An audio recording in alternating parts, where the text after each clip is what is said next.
May I have your attention, please? Good evening, ladies and gentlemen. Please settle down. We are about to begin this evening's program. A warm welcome to all of you to another IFA discussion. Before the formal part begins, please mark as a mark of respect to our distinguished panelists, kindly put your smartphones in silent mode. As is the practice at IFA events, we'll first greet our distinguished panelists with flowers. Kindly rise and accept a bouquet of flowers from Ambassador Surendra Kumar, founder president of IFA. I'm doing. Ambassador Kanwal Sibal. Wait, sir.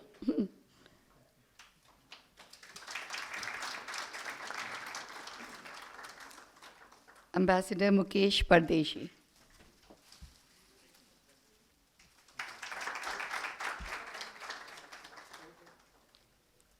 Ambassador Shyam Saran.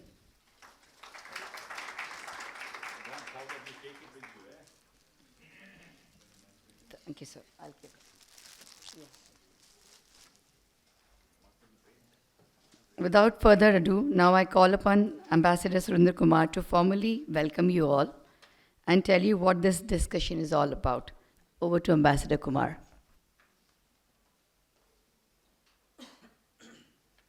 Thank you, Himangi. I hope our friend and fellow panelists, or the chief panelist, whatever you call it, Dr. Tharoor will also join shortly. Good evening, ladies and gentlemen. A very warm welcome to you all, yet another IFA panel discussion on a subject that has attracted huge public interest for months. That is G20 summit. We are not going to bore you with the details about the summit, which are already in public domain.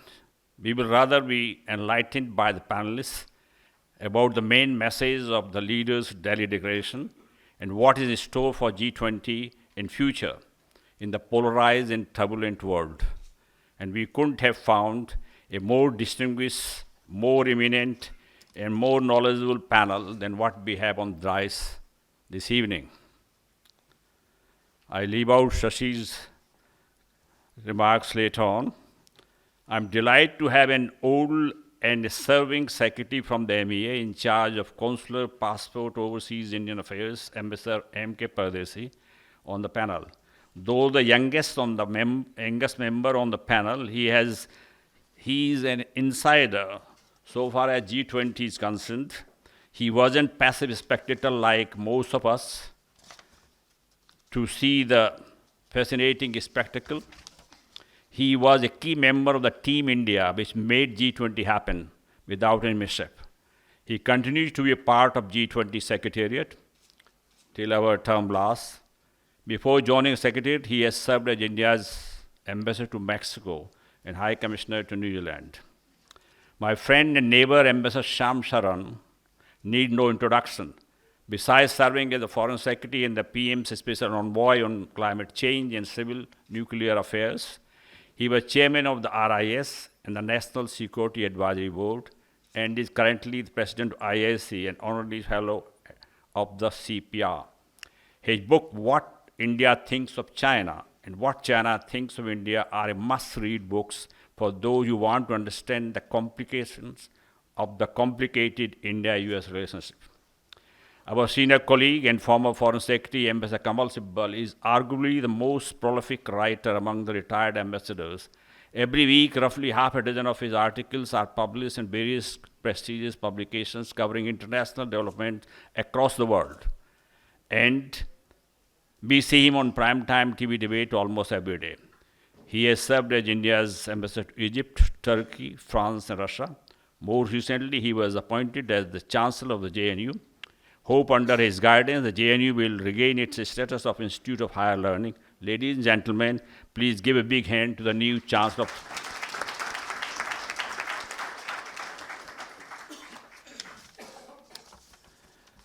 I don't want to preempt what the distinguished panelists are going to say. I would nevertheless flag a few points which panelists might consider responding to while making their remarks. In conversation with Ambassador T.P. Srinivasan for AsiaNet News in Dr. Tharoor's constituency last month, EM Dr. S. Jayasankar said, "We have brought G20 back on the track." I guess he was referring to the fact that we didn't allow the controversial strategic issues like Ukraine derail the discussions, and the focus remained on economic, financial, and monetary issues for which G20 was created in the first place. India's ambitions and aspiration to be leading voice of the global South, if not its leader, have been extensively commented upon in the media. Some op-eds have suggested that India has introduced the global South in the consciousness of global North.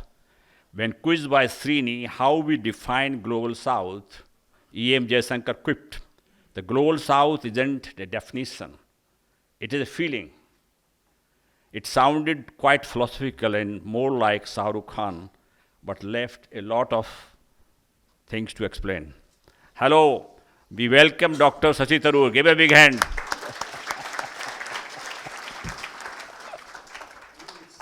No, I did my best.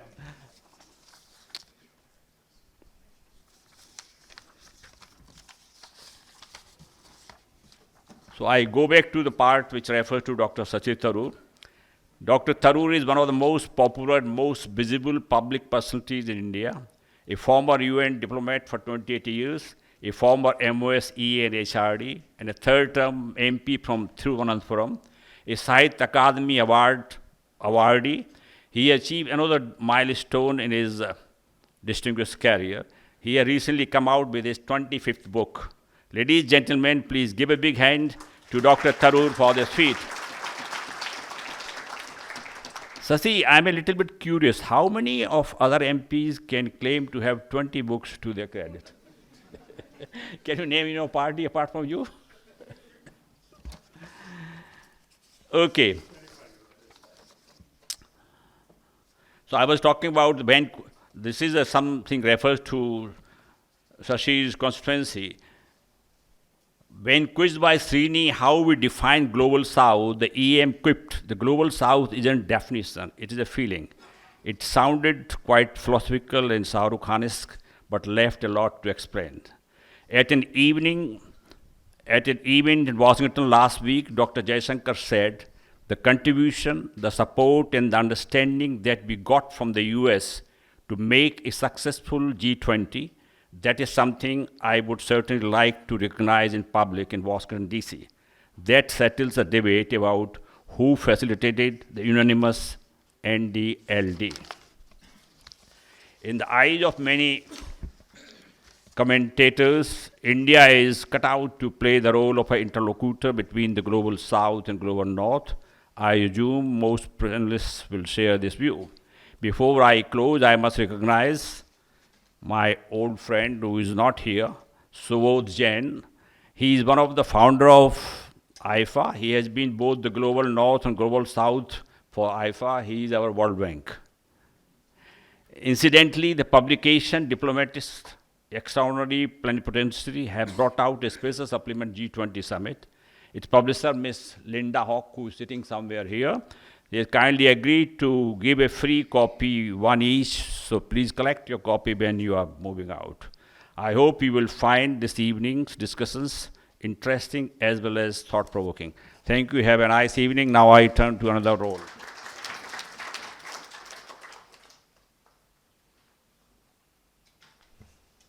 Muktesh, we want to tell something different.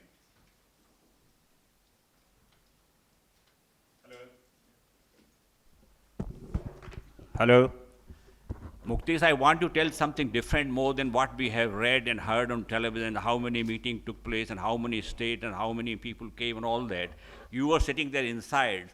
So tell us something. What has been the most difficult thing to organize this summit? And what are the lessons, if any, which we have learned for future summits? Over to you.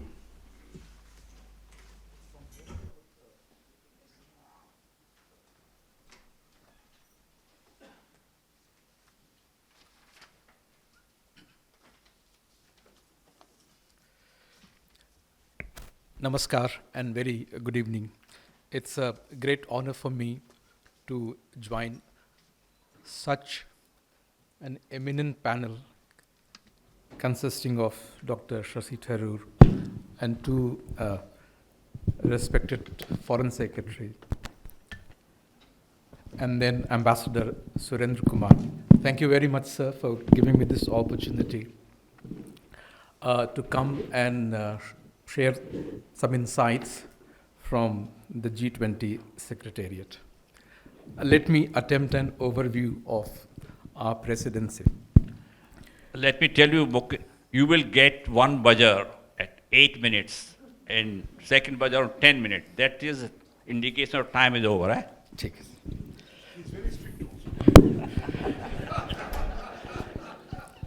The recently held the 18th G20 summit, as you know and you would agree, has been historic, unprecedented, and outcome-oriented, both in terms of substance and showcasing the organizational ability of India to do such an event at an all-India level. Addressing the parliament immediately after the summit, the Prime Minister said that the success of the G20 is the success of 1.4 billion citizens of India, not the success of any individual or party. It's a success of India's federal structure, its diversity, and the hosting of over 200 meetings in more than 60 locations, each with its own unique flavor, has been magnificently by different state governments. This impact has been felt on the global stage and enhances the glory of the nation. I think this statement so eloquently captures our approach towards the organization of G20 presidency and the summit. It has been unprecedented in many senses. For instance, when we meet virtually on 22nd November to review what happened on 9th September, this itself is unprecedented. The very fact that the outcome document was adopted the very first day is unprecedented. We were able to admit the African Union. We had the largest participation of Africa during our presidency.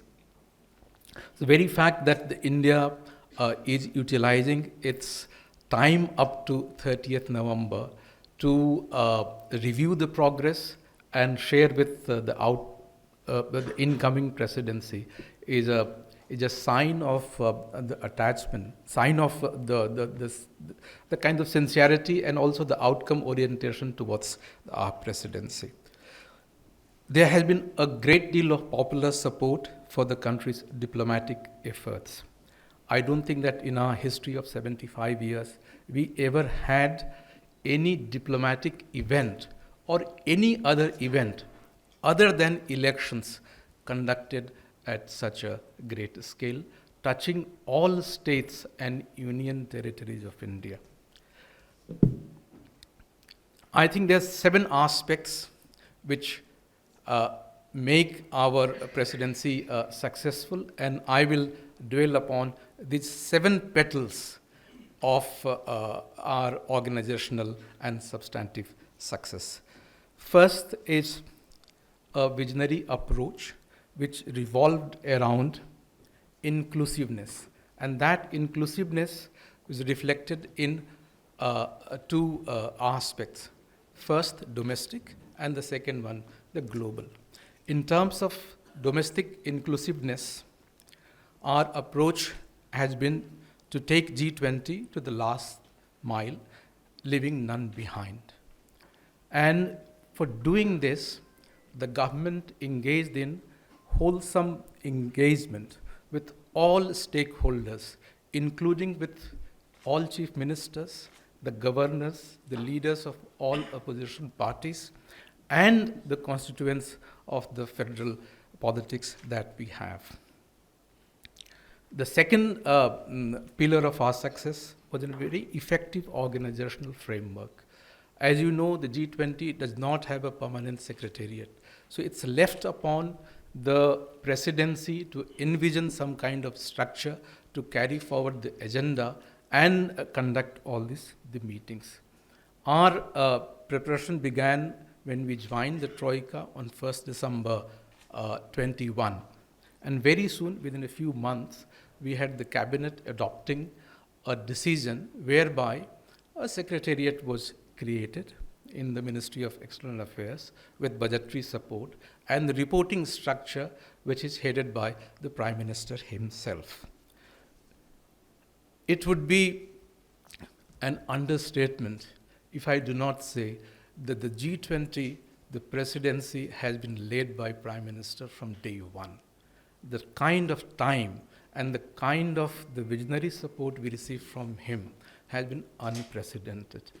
When he chaired the summit, it was his 10th appearance at the G20 summit.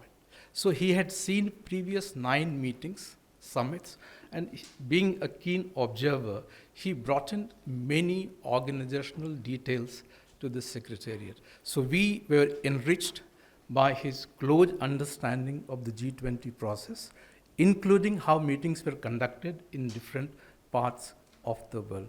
And that, the benefit we got from day one. It was his vision to take it from Delhi to all parts of the country. And so not only we made it into whole of the government approach, we rather made our G20 presidency as a kind of whole of country approach involving different segments of society, different stakeholders, and I would say different parts of the country. The third pillar of our success has been the unifying principle, which is reflected through our logo and theme. And this was announced, this was unveiled by Prime Minister on 8th November the last year. And as you know, our logo draws from our national flag, our national flower, and the earth, symbolizing deep-rooted pro-planet the approach. Vasudhaiva Kutumbakam, the whole world was mesmerized. The task given to G20 Secretariat was to come up with a theme which will take it from our ancient texts, but which could also reflect contemporary challenges. So Vasudhaiva Kutumbakam symbolizes our ancient wisdom, but also symbolizes the contemporary realities. And the 3 aspects, one earth, one family, one future, they're very, it's very contemporary in nature, still drawing from our ancient text. The theme, the logo and the theme, they together, they convey a powerful message of India's G20 presidency. The next item, the advancing G20 agenda. We inherited from the Troika what had been going on, but India decided to focus on participation of more from the Africa, to make it more inclusive, more invitee countries, and 2 Delhi-based international organization, ISA, and the Coalition for National, it's called CDRI, Coalition for Disaster Resilient Infrastructure. We added some engagement groups like startup. We had a working group specifically focused on disaster risk reduction. We added at the summit a working group on women empowerment, which will be taken forward by the Brazil. The next successful aspect of our presidency was giving voice to the global south. We consulted 125 countries in the very beginning of our presidency, and this was done in a very participatory and consultative manner. This again was unprecedented. No G20 presidency had done this kind of outreach and consultative, I would say, the method through which the views, the concerns, the interests of the developing world was solicited. The next item would be narrating the India story. So while the G20 presidency is an international diplomatic event, we thought to prioritize and showcase to the world some of the aspects relating to our developmental story, and also showcasing culture, democracy, development, technological transformation which has happened during last 75 years. And finally, making a diplomatic event into a national endeavor, making a diplomatic event into a people's G20. This has been appreciated by our citizens, and I can see through this manner we have created capacity at the local level. And the vision of the Prime Minister was that when an opportunity comes to host a similar event in India, all our people would be prepared and they will have ability to deliver more ambitious and bigger projects in the Amrit Kal, including hosting an event like Olympics. So I can say the G20 has prepared the country for bigger challenges. Thank you very much. Thank you, thank you. Thank you, Muktesh, for refreshing our memory. I will now request Ambassador Kanwal Sibal. Organization part Muktesh has done, kindly focus on the main takeaways and what is future of G20. But before that, sir, may I just take a minute to recognize my old friend and former information advisor of Prime Minister Atal Bihari Vajpayee, Sri Ashok Tandon. The old friend, we were together in London 30 years back. Over to you, sir. You can come here, whichever way.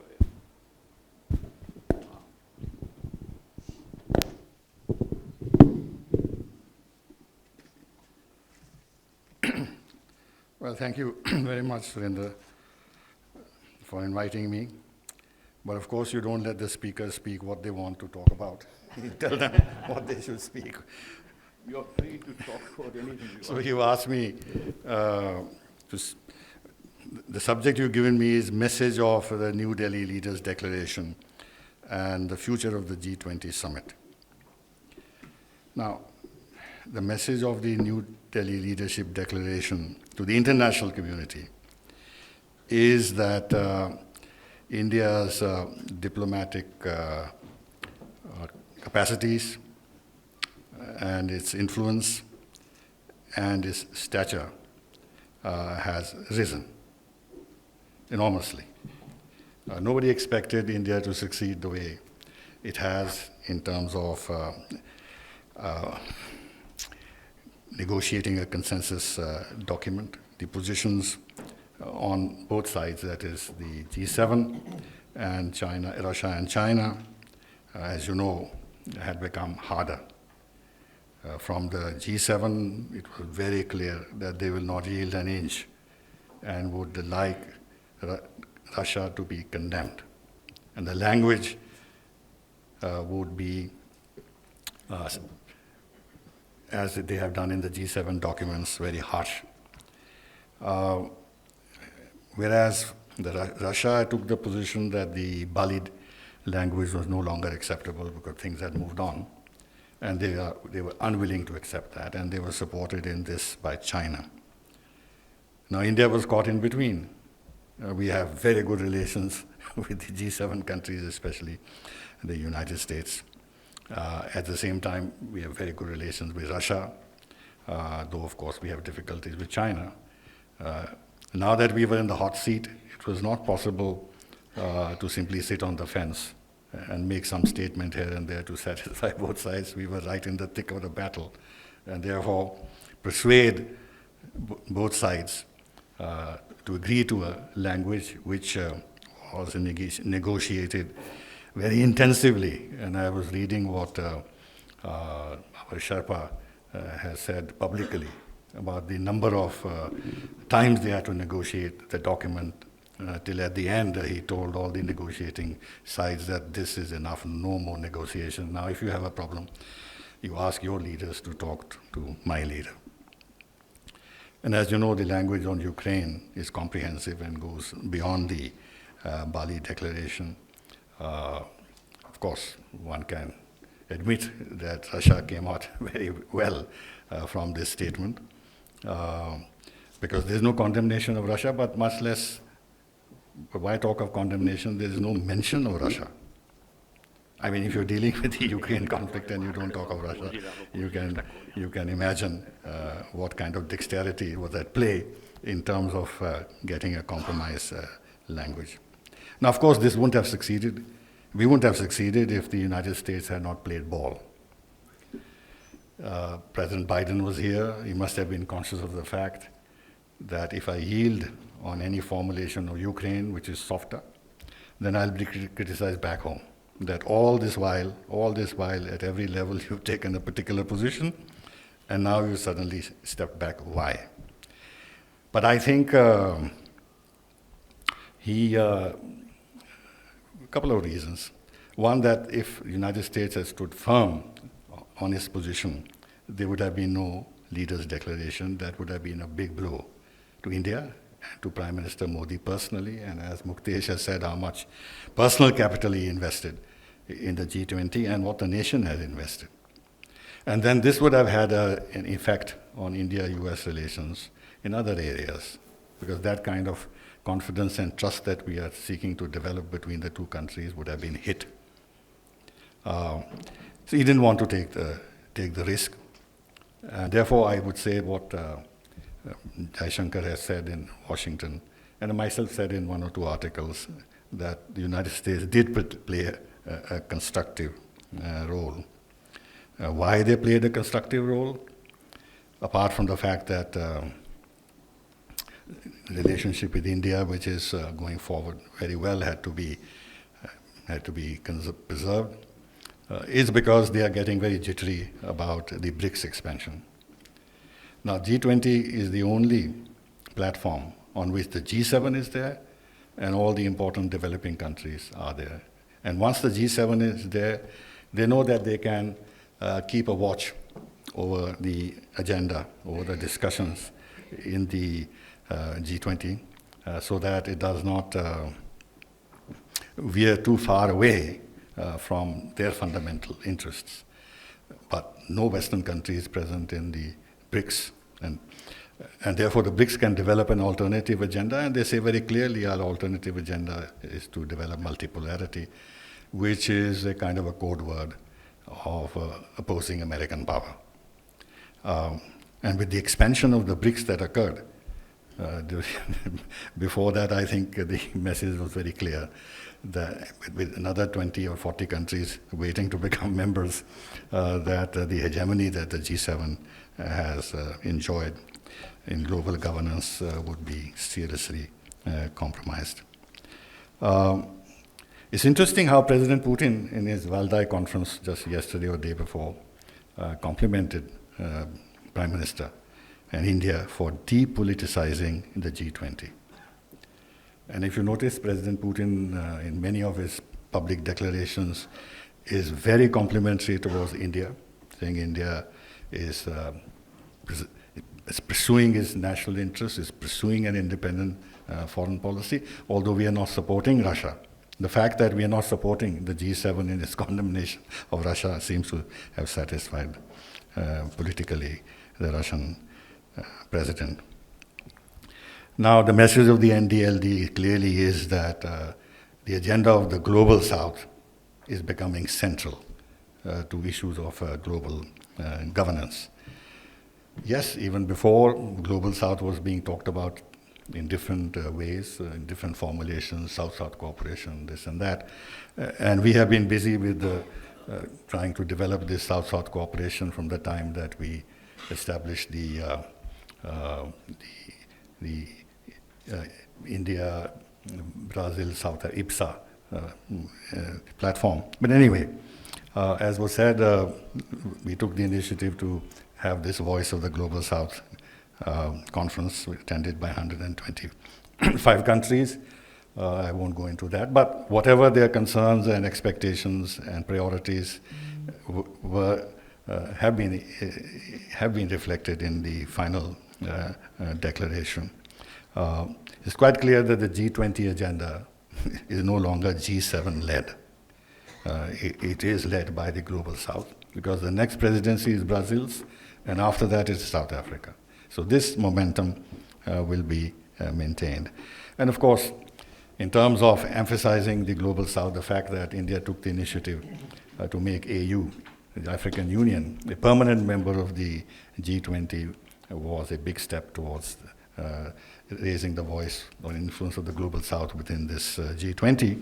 And of course, if you have European Union, which has 23 countries as members, and you have African Union with 55. Now, the focus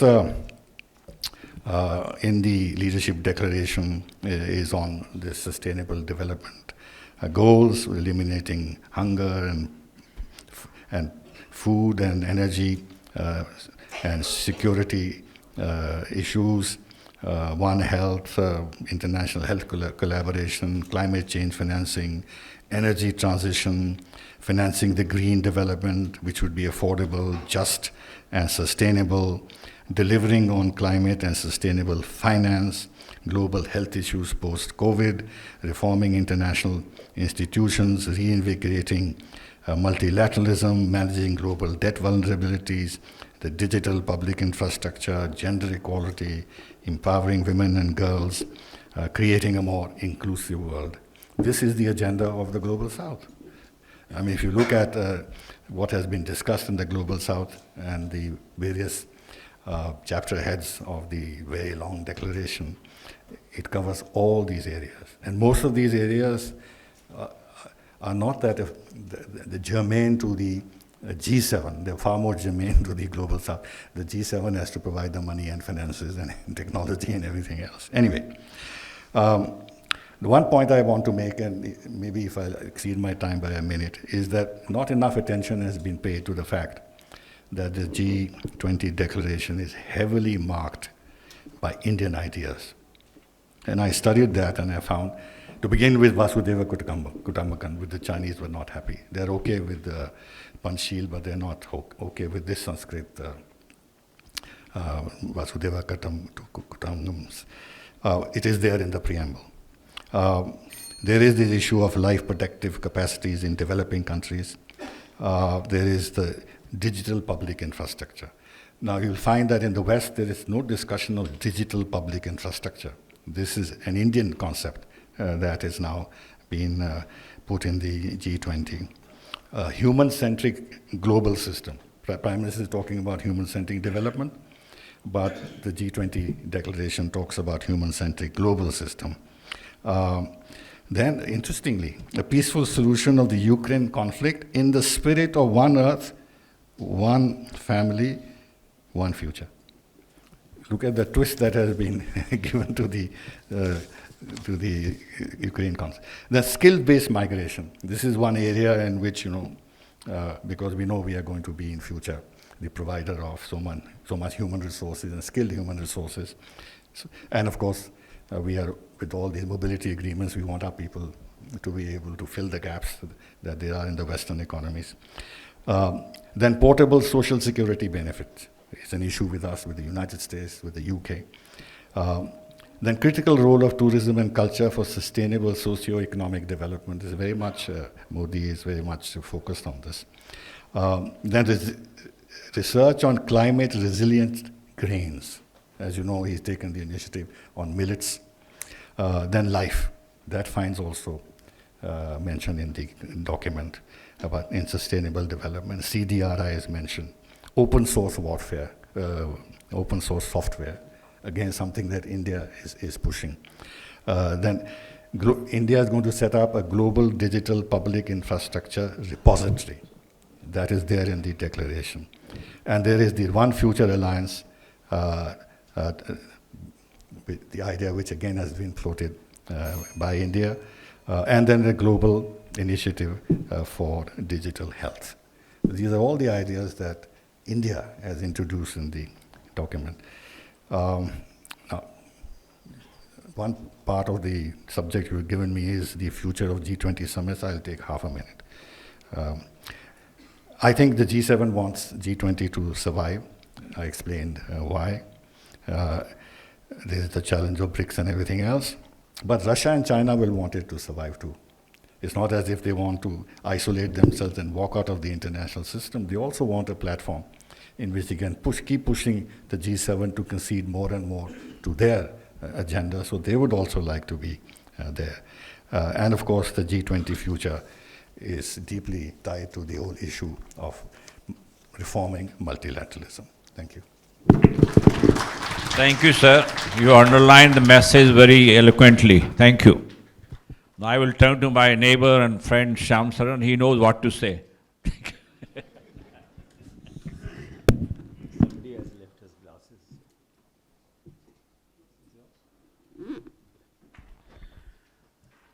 Thank you very much, Surinder, for inviting me to yet another very timely discourse on an issue of considerable interest.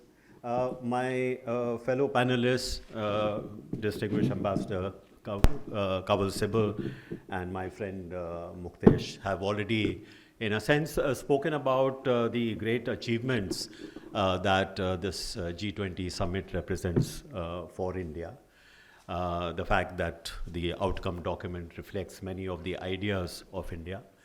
The fact that our diplomats really worked very hard to accomplish what was regarded as virtually impossible, which is to get a consensus document. And this is no mean achievement.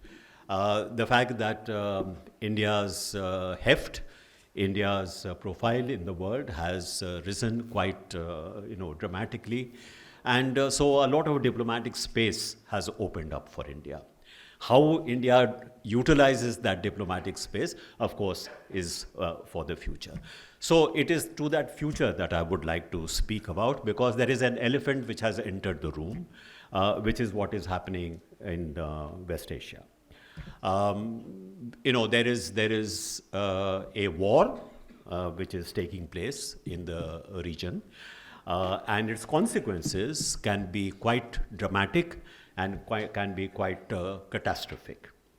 And I think that going forward, the G20 process and some of the achievements that we have made could get impacted by these developments. So it is worthwhile for us to maybe think a little bit about this great achievement that we have accomplished. How do we ensure in this new, very, very uncertain and I would say almost a transformational moment, how do we ensure that the gains that we have made, we are able to take forward? The mention was made of the fact that we have brought Global South really up the forefront. The fact that India was able to get the African Union, a grouping of something like 54 countries of the African continent, as one of the members of the G20, I think it is a perhaps most significant development, because perhaps more than anything else, the inclusion of these 54 countries precisely does what Ambassador Kanwal Sibal mentioned, that now G20 agenda cannot be determined only by the G7. It is very much now a body which will have to be focused on the agenda of the Global South. So what is going to happen to that Global South now is something to be considered. Because I suspect that there could also be a fracturing of the Global South as a result of what is happening today in the Middle East. What do I mean by that? You saw that over a period of time, there was a certain reconciliation process which was taking place in West Asia. Some of the countries of West Asia, like the United Arab Republics, Bahrain, Morocco, they had already established, diplomatic relations with Israel. Just some time ago, it seemed as if Saudi Arabia was going to make that final leap and also establish official relations with Israel. They already had, not perhaps so publicly, but they had already had a very, very, very close relationship. Last year, when I had gone to Riyadh to attend a global cybersecurity conference, I was quite surprised to see that there were quite a few Israeli participants in that conference as well. Now, my sense is that this particular trend, in which India is also invested, by the way, the I2 and U2, and what was decided at the global, at the G20 summit, the corridor, economic corridor from India to West Asia, its destination being Haifa, an Israeli port. What is the future of that project now? We are not certain now. I'm not saying that it is now off the table, but it is something on which there is a bit of a question mark now. Even if the Gulf and West Asian regimes want that we should get back to some kind of a stable situation, that may not happen. Why? Because if the kind of killing which is taking place, the kind of destruction which is taking place, for example, in Gaza, it cannot but, to my mind, agitate the Arab street. And if these regimes are most afraid of, it is the Arab street. You saw what happened during the Arab Spring. So if the Arab street gets more and more agitated, if this particular conflict continues much longer, then I am afraid that this particular trend that we have seen so far, this trend may be disrupted. Because these regimes will find it difficult to continue with this particular process with the agitation they face on their own streets. So, if we are talking about the global south in the future, and we have invested a great deal in this, and I think it has been India's initiative to really crystallize, to bring a certain degree of coherence to this concept of the global south. Now, it is likely that as a result of what is happening, there could be fractures, as I said, in the global south itself. India has taken a certain position, public position, of expressing solidarity with Israel. It has also talked about, the dangers from terrorism. This may not be the perception of a very large number of other, countries of the global south. So we will have to navigate a very careful kind of a trajectory going forward, so that the gains that we have made in the G20 summit, these gains are not, in fact, diluted or affected.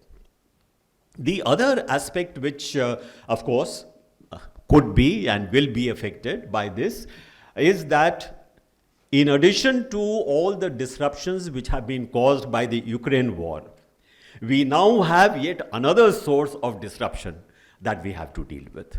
So many of the agenda items that India played a very important role in really making them part and parcel of the future agenda. Climate change, indebtedness of many developing countries, looking at this whole aspect of the digital economy, something that India has something to offer and bring to the table. How much can we take these forward in this change situation? A certain amount of imagination, a certain amount of innovation, a certain amount of diplomatic agility, adeptness will be required.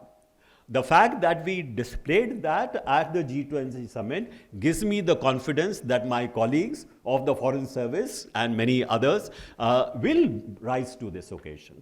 But it is something that we need to start thinking about. How is it that in taking forward the G20 agenda, some of these very important achievements we are able to not only maintain but take forward. In this respect, I think working very closely together with the incoming G20 leader, Brazil. After that, we will have South Africa. I think it is very worthwhile to really work together with them, because their interests are also going to be affected by what is happening today across the world. By the way, this is not the only kind of question mark that we are facing. We are facing elections in India. We are facing elections in the United States of America. And if in the United States of America, if what many fear, if there is going to be ab ki baar Trump Sarkar again, then I think all bets are off in a sense, because we don't know what the policy of the United States will be, for example, with respect to Ukraine. You already saw that in the vote which, for the raising of the debt ceiling, the assistance to Ukraine was knocked out. So, there are many imponderables that have now emerged within the space of what? Just a few months after the G20 summit has concluded. So we are living in a world which is becoming more uncertain. It is becoming perhaps unpredictable. And I think this is where the political stability that India enjoys, the fact that India has been able to, in a highly polarized international environment, actually been able to gather countries together. Are we able to do that in a much more challenging situation than we have faced before? We faced a challenging situation, but we are going to face an even more challenging situation. Global South cannot afford polarization. Let me put that very straight. If there is a polarization which continues in the international landscape, then the kind of promise which the Global South in fact offers, that promise is going to be very severely undermined. So one very, very important challenge that India will have to face, and I think will have to deal with, is whatever it has invested in the Global South. And I think the future lies with the Global South. Global South is the only grouping which can prevent what is almost looks like an inevitable polarization of the international landscape. But to ensure that the Global South itself does not get polarized, and which the danger is there, we should recognize that danger, acknowledge that danger. I think it will be up to India to really deal successfully with this challenge. So I will stop here. Thank you. Thank you. Shyam, you introduced a reality check and also forward about the things which might be difficult to handle. Not having polarization is something which we can aspire and dream, but in today's reality, domestically or internationally, looking a little difficult. Over to you, Shashi. You have heard everybody. You can comment on everybody. You can really unleash your own comments, which can make people think. Thank you, Surendra. I must say that being the last speaker on an occasion like this, you realize that everything that's worth saying has been said, but not by everybody. So I'm going to find different ways of expressing my agreement with the three speakers who have just gone before me.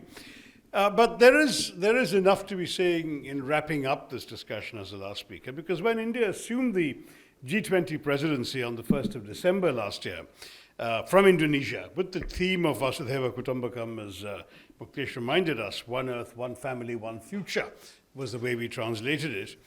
Many around the world assumed... Oh, thank you.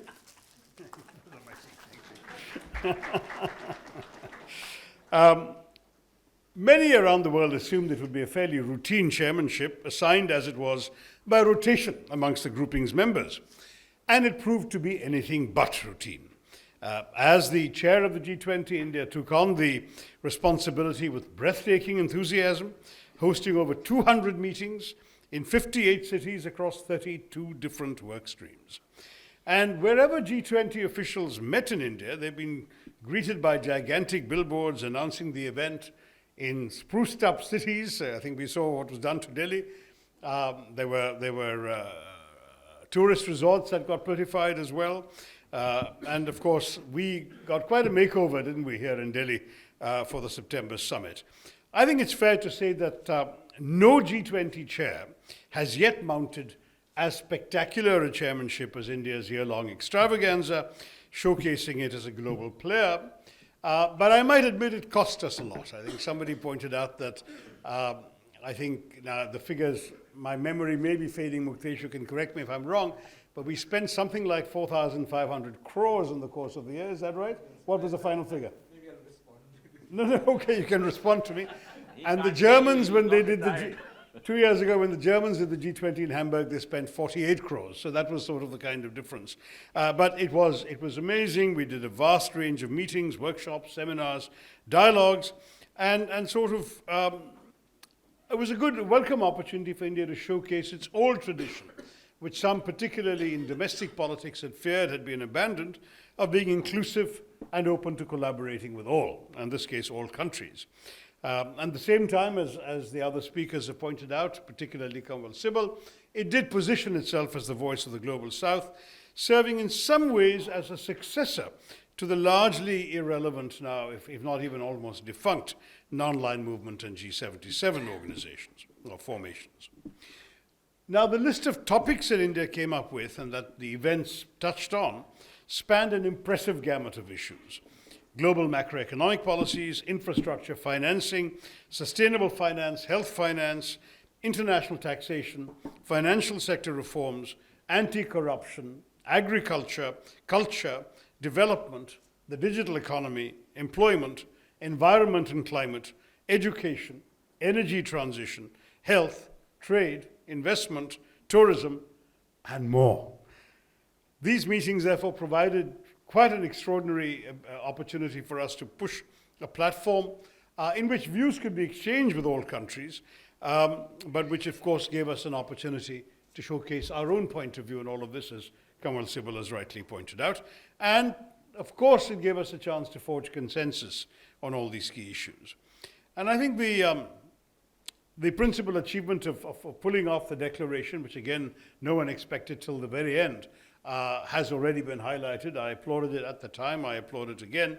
But amongst India's principal achievements that haven't perhaps been mentioned enough this evening was the largely unprecedented one of taking the G20 closer to the public, making it genuinely what the Prime Minister called a people's G20, because of various citizen engagement events, large-scale public participation activities such as the University Connect, Jan Bhagidari, Hornbill Festival, and the monument illumination and social media campaigns. There was an interesting C20, Civil Society 20, which I got to address under the auspices of Mata Amritanandamayi. So it was quite an unusual sort of thing. And it brought attention to a body that most Indians had not heard of before, but which suddenly assumed great significance in their lives. And of course, involving youth, civil society, think tanks, and other stakeholders made them aware of the issues and opportunities covered by the G20.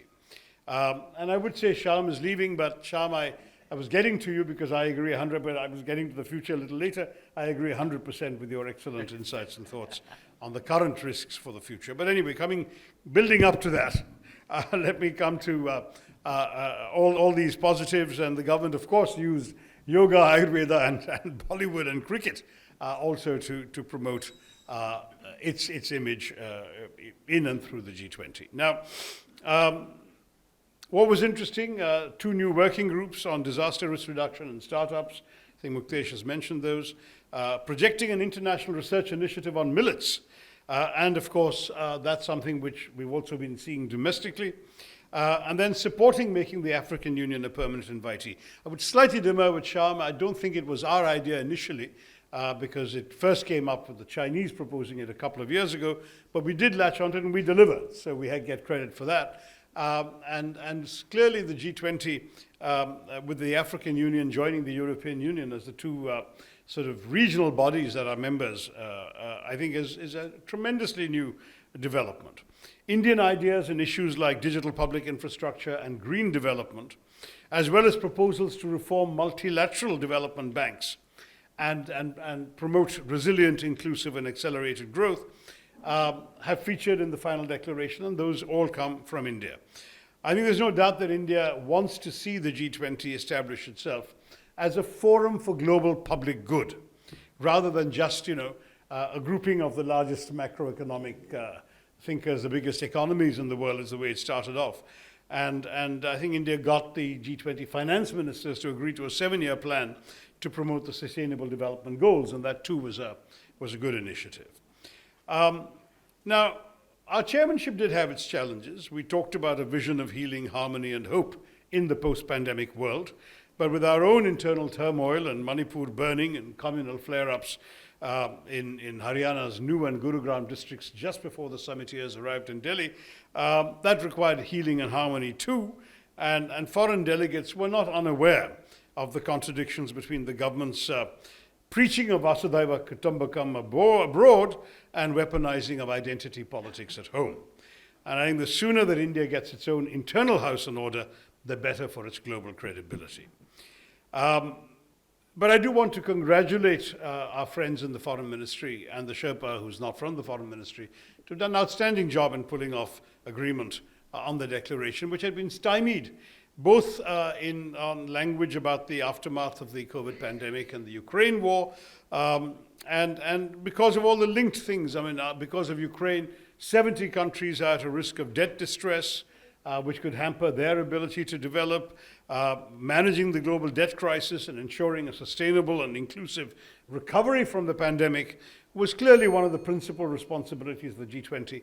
To get agreed language and all of that across these countries was a no small achievement, and I am very proud to applaud my compatriots for doing that. Getting rich and poor countries to agree on formulae for the way forward on these development issues. It sounds like it's just words, but in fact, it required a great deal of consensus building, and that's extremely important and welcome. India did not find it easy, I think, to balance the interests and perspectives of diverse G20 members and partners on key issues. We mustn't forget the G20 is a diverse and heterogeneous group of countries with different levels of development, political systems, economic models, and cultural values. And so some of the contentious issues that came up in the course of the discussion range from climate change issues, trade issues, taxation issues, digital economy issues, health issues, and that's after the pandemic, and development issues. And then, of course, pulling off this extraordinary formula on the Ukraine war and its implications for global peace and security. Now, all of this has been what India was able to do, and I think across party lines we would want to hail the accomplishments here. I do want to say, however, that China and Russia showed us incipient signs of problems and their frequent and constant obstruction, not only on Ukraine, but a number of other Indian proposals. I think Muktesh has been very diplomatic in not addressing that. It happened in many meetings where the Chinese and Russian diplomats tried to object to Indian formulations on various topics. But at the end, they came along with a consensus, and that's what offers a great deal of hope. India did attempt and did succeed, I'd say, by and large, in playing a bridging role between the developed and developing countries, as well as between the major powers and the emerging economies, to ensure G20 outcomes that were fair, balanced, and acceptable to all. It really was a high-wire trapeze act, and I have to say that it was wonderful that India didn't fall off the tightrope. But when you look now at the future, and that's where I was going to address what Shyam had talked about, there is no doubt that there are dangers. I was actually, before all of this erupted 2 days ago, I was going to say the G20 may have a very interesting future as an alternative to the UN Security Council, because the paralysis of the UN Security Council has now reached a point where you actually had a number of speakers at the General Assembly Summit just a week or 10 days ago saying this is broken. I mean, President Erdogan of Turkey said so openly in his speech. Secretary General Guterres himself said that. And I think I was increasingly of the view that if you're never going to reform the Council, I was at the UN when then Secretary General Boutros Ghali said in 1992 that the UN Security Council reform must be done and dusted by the golden jubilee of the organization in 1995. Well, the golden jubilee went by, the 60th anniversary has gone by, the 75th anniversary has gone by, and there's absolutely no sign of progress. And it struck me, if part of the challenge is how difficult it is to reform the UN Charter, the G20 has a very great advantage that it has no charter. It writes its own rules. It creates its own membership. It could, in effect, become the new alternative, getting all the key countries of the world together.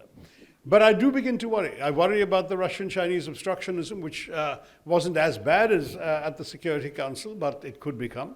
I worry about, as Shyam said and rightly pointed out, some of the issues we've seen emerging in the last 2 or 3 days after the Hamas brutal attacks on Israel, and then, of course, the Israeli retaliation, which has also been incredibly painful. And there's going to be more and more polarization. Shyam was right to point to the Arab street. It was very interesting that Saudi Arabia, which was really very, very close into getting into bed with Israel, they were literally weeks away from announcing a new diplomatic relationship, has had to express solidarity with the Palestinians today. There are stories. I was live on India Today a little earlier this evening, talking to Rajiv Sardesai, and the correspondent came on claiming that Hezbollah has crossed the border in Lebanon and is attacking Israel. Now, if that's true, sometimes there's a lot of hysterical disinformation in wartime, as we all know. But if that's true, that really portends a much wider war that may even drag in more Arab countries and could even drag in others. The Americans have already sent a naval vessel off the coast of Israel. Now, in this kind of environment, as Shyam rightly pointed out, polarization is a great danger. And, you know, if we want to be a bridge builder, we have to find the support structures on both sides to build the bridge. In the G20, we were able to pull it off. Are we going to get involved in this? Are we going to keep a distance? You know, in the UPA government, we used to have a special envoy for the Middle East. It was Chinmay Garekhan. That position was abolished when the Modi government came to power, and there has not been a special envoy for the Middle East. Is it that India would rather keep a distance from what's going on there? We actually have the unusual advantage of being one of the very few countries with an ambassador both in Tel Aviv and in Ramallah to the Palestinian Authority. Very few countries have got people like that. I think there are 3 or something. It's very, very few.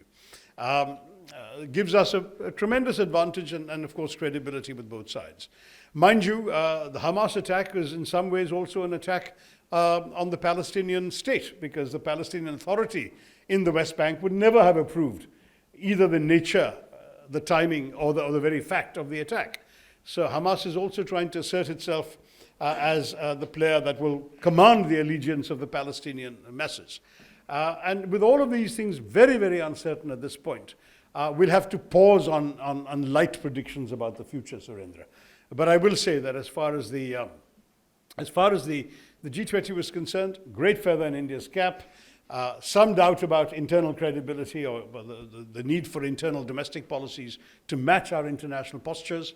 And finally, my concern about the future echoes in many ways what Shyam has said. I'm sure Kanwal Sibal will have thoughts. He's been an ambassador to Moscow in addition to being foreign secretary. He can tell us how he thinks the Russians are going to move on from this. But I would say, to wrap up, that we've really seen a very momentous event in Indian diplomatic history, no doubt about it. There have been other ones. I don't want to imply as it was the first one. The non-aligned summit of '83 is still talked about by many old-timers. And there are other moments in where the Commonwealth Summit at Chogam, for the first time India introduced the concept of the retreat in Goa and so on. We've had major diplomatic breakthroughs in the past of our diplomatic history. But this was right up there with the best, and it's something to be proud of. But there's a lot more we have to do in the future. And the future, I'm afraid, as of today, is deeply uncertain. Thanks very much. Thank you, Shashi. Thank you all. Ladies and gentlemen, give a big hand to a panel. Look at the house. This is the power of the panelists. Shashi, you referred to that G20 could be more important or maybe more significant than UN. You're surprised to know in 2012, I had a discussion on IIC at which Amb.Kanwal Sibal was also there. We being chaired by Ambassador K.S. Bajpai. Your topic was, can G20 be more effective than the UN? 2012. There you are. Ladies and gentlemen, we have some time for asking questions. Mike, please. So they can ask you first. Look, okay. Look, no comments, only 20 seconds. No long winding. Let me see in the middle. Give the mic, please. And please tell whom are you asking to. Okay, my question goes to Ambassador Muktesh Kumar. Can the Global Biofuels Alliance, GBA, how important is the Global Biofuels Alliance, GBA? And two, can India, Middle East, Europe Economic Corridor counter the Belt and Road Initiative, BRI of China? Thank you.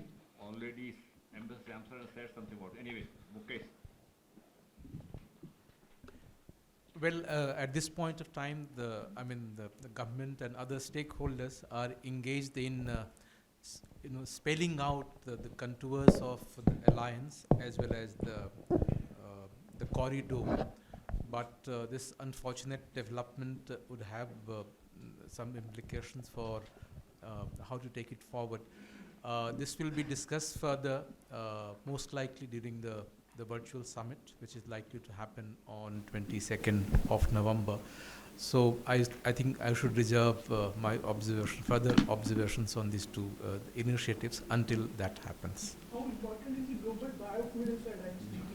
No, it's very important in terms of talking about energy transition. I think it's a very concrete the initiative that has been taken on the sidelines of the G20.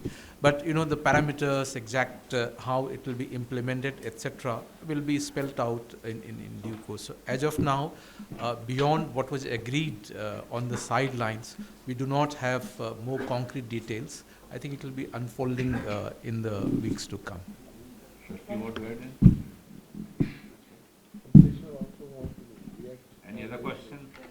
You told you are going to be react on his The young man, yes. You also say you are going to be react on the what the Shashi Tharoor says. Young man की बात कर रहे हैं. Sir, ये पैसों की बात कर रहे थे हम. How much is spent? I'll be honest, sir. No, I'll be. One by one.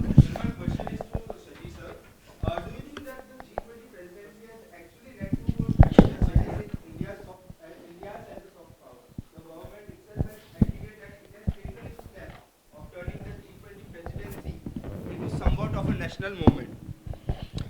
Is it merely to raise the PM Modi's stature as a statement, or does the world perceive us as a genuine leader of the global south, given an inherent problem such as growing inequality and communal conflict? So, as I said, I think that broadly speaking, yes, it's been a diplomatic triumph for India. But as I've already said in my remarks, I do believe there's a dissonance with some of the things going on within the country which are being noticed and commented upon abroad. You just have to pick up any foreign newspaper, go on the internet, and you'll see that there is that gap, which is unfortunate because India's traditions that Mr. Modi loves to refer to are inclusive and accommodative, and that should have been our politics domestically as well, in which case that dissonance would not have existed. But yes, on the whole, it has been a triumph, but there is sadly this footnote as well. Dr. G.V. Rao, Supreme Court. To borrow Dr. Shashi Tharoor's word, that we displayed a great Indian thali of diplomacy and succeeded stupendously. But the two concerns which have evaded the G20, the Ukrainian war, and now what has happened in Israel. When we meet on November 22nd, do you think we should be able to do something about it? Because para 13 and 14 of the declaration clearly talk about peace in order to enhance global cooperation and be a prosperous world. So are we going to just remain silent, or are we going to do something as a new effective body of G20? The only one who can really answer that is the guy who's still in service, who can tell you whether he's going to be silent or not. But I will say that I certainly believe that we should be a force for peace in the world. It's a role we have played in the 50s, occasionally at other times. I don't see why we shouldn't, with all the stature and now the size of our economy and all of that, and the confidence and dynamism that the Prime Minister likes to bring to foreign policy. I think we should actually start stepping in rather than maintaining this reticence towards other people's problems, which has characterized our approach for the last 25 years. We should step in and try. There's no shame in failing. Destabilizing the world. The second incident, which is called a war now, is going to destabilize the Yeah, world. and as I said, we are well positioned in both these cases actually to talk to both sides, which many countries are not in that position. So we could try and leverage that, and if we pull off something, it'll be fantastic. If we fail, we should fail with honor. But I think we should try. The fact that we're not trying at all. When I think of how Norway, little Norway sitting there, came and made peace between the Tamils and the Sinhalese in Sri Lanka, it wasn't their business. They just made that as an initiative. I don't see why we shouldn't try between the Israelis and the Palestinians.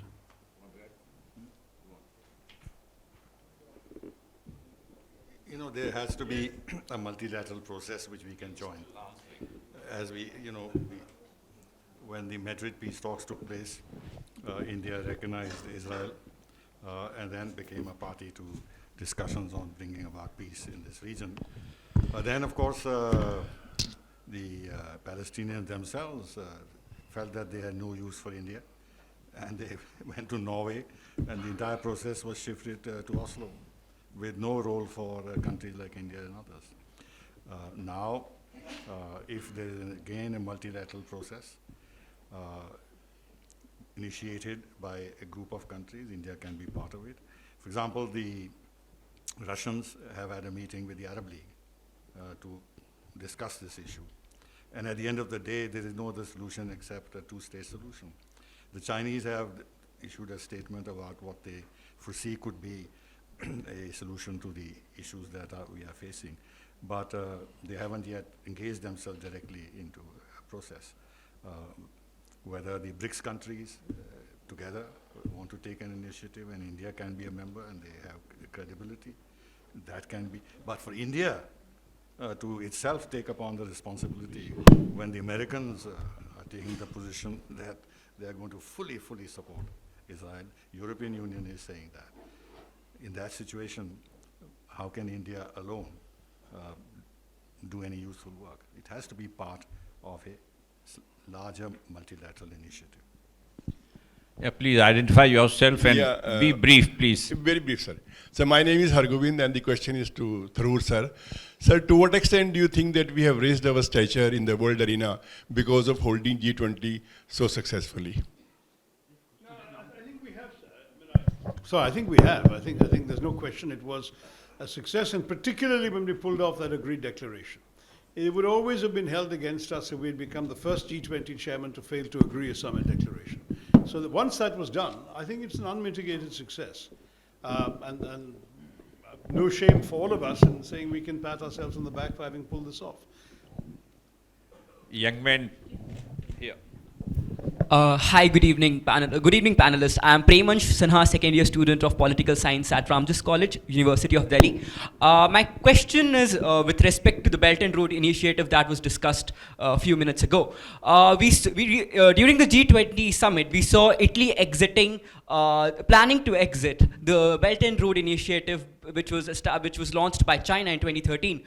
What does it tell? Is it an initial response of India to these soft power initiatives being undertaken by China? If yes, how do you think India's approach with respect to this will be in the future? Thank you. I think I'm going to let Muktesh answer that because you know the spirit in which the whole initiative was taken.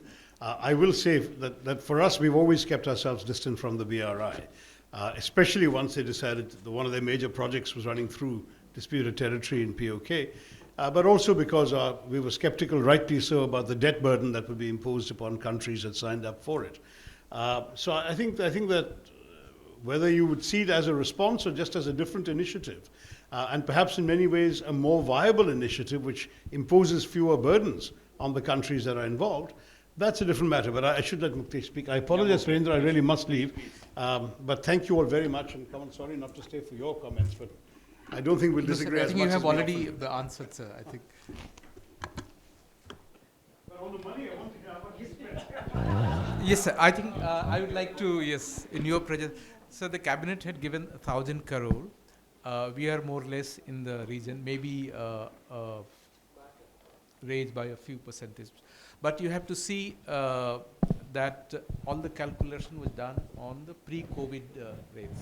That's why we have crossed by a few crores from 1,000 crores. The other day, the article talked about there's so many things Delhi government might have done, which is a part of their infrastructural improvement plans. That cannot be clubbed as G20 expenses.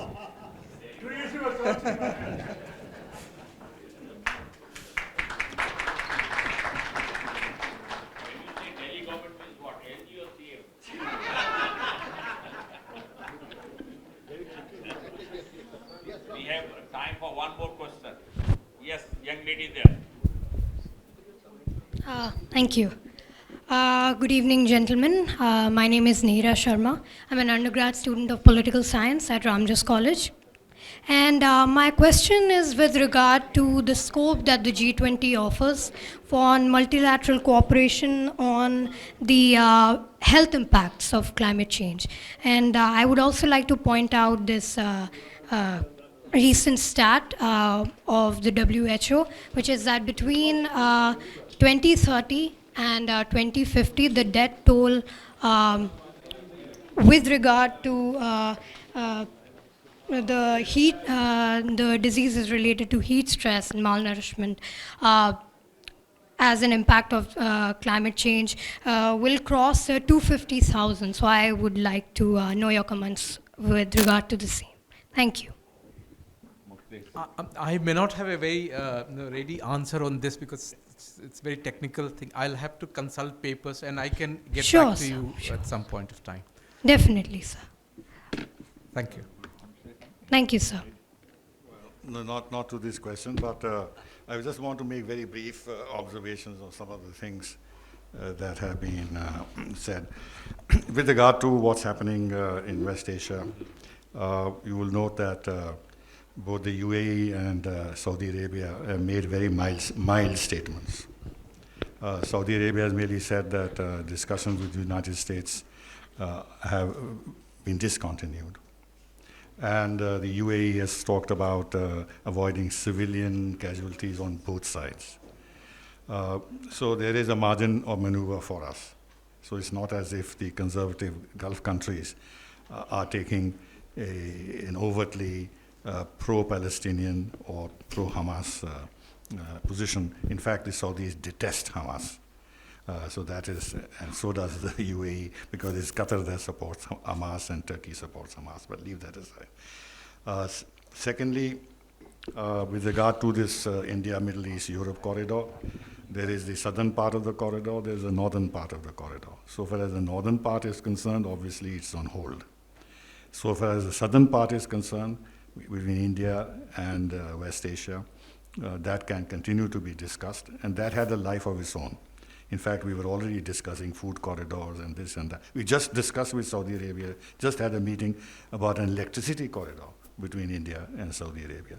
So that southern corridor can continue to be discussed. But of course, the northern part will, as I said, be put on hold. Insofar as the November wrap-up of the G20 is concerned, nobody has talked about the Canadian issue because he's part of G7 and he's being very aggressive. And let's see what happens there. Certainly what's happened in Israel and Palestine has drawn the attention away from Ukraine. Now United States is diverting ammunition and arms from Ukraine to Israel. Already there was a kind of fatigue that was setting in, and there was contestation about whether money should continue to be, funds should continue to be given, and weapons to Ukraine. So I think we should watch now how this affects the dynamism in Ukraine. It is interesting how in fact, a former Israeli ambassador to India, Daniel Karmon, whom I knew well, he's written an op-ed in Hindustan Times, where while he, of course, is very harsh in terms of what Hamas has done and the retribution that must be given, he also throws a lot of blame on the right-wing fanatics, messianic fanatics in the government of Netanyahu, who are responsible for this situation. So what I meant is not even black and white insofar as Israel itself, Israeli opinion itself is concerned. Now, insofar as the fracturing of the global south is concerned, actually what really means is what will the Islamic countries in the global south take a position? Because the others are not going to be on the same wavelength, but some Islamic countries, Turkey or Qatar is not a member of G20 in any case, but a member of the global south in a sense, although their per capita income is higher than many countries. So I think the fracture in the global south will depend on what is the kind of support that is given to the Palestinians in the Islamic countries of the global south. Let's see, because Saudi Arabia and UAE, as I said, are taking a moderate position. They still want to salvage what they're trying to do in terms of bringing peace and stability, prosperity, and everything else in the global south. We've also to watch how this is going to affect Saudi Arabia-Iran relations. Here it's interesting that the Iranians have said that we have nothing to do with what Hamas has done. And it's a mistaken notion that although Iran and Hamas are allies in some senses, mistaken notion to believe that Hamas does things in consultation with Iran. And the interesting thing is Martin Indyk, who was twice US ambassador to the United States, whom I knew when he was in the National Security Council and I interacted with him in Washington. He has said that that in this case, Iran is not involved and that Hamas doesn't always listen to Iran.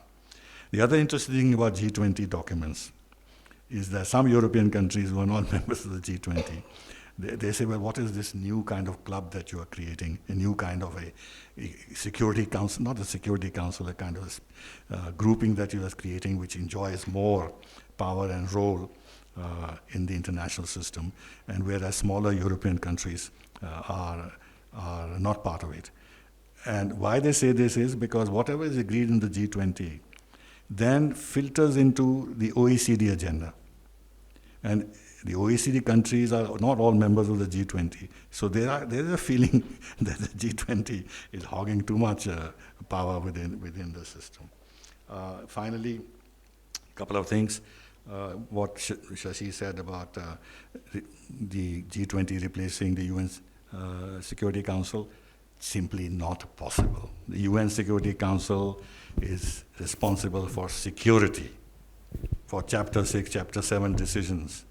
The G20 has no locus standi. They cannot take any security decisions. They can take all the other decisions that they have taken, as we've seen in the leaders' declaration. And finally, Global South was never united. So why are we assuming that suddenly there is unity? They were never united. In fact, we've had a big problem with the Global South. They've never supported us on vital issues that concern us. So I think we should not assume that there is now a new unity in the Global South. Look at South Africa. It's not going to yield leadership to India. Already the South African president went to Moscow to intercede in the Ukraine-Russia crisis. In some other area also, he has gone and tried to take some initiative. And now that the African Union is part of the G20, they are not going to yield leadership on Global South issues to India. There are 55 countries that are there. So let's take a very sober, realistic view of where things are. Thank you. Thank you. Once more. Before we close, I must thank my friend Sunit Tandon for all the help, cooperation, and assistance rendered by Habitat Center. Thank you. Have a nice evening.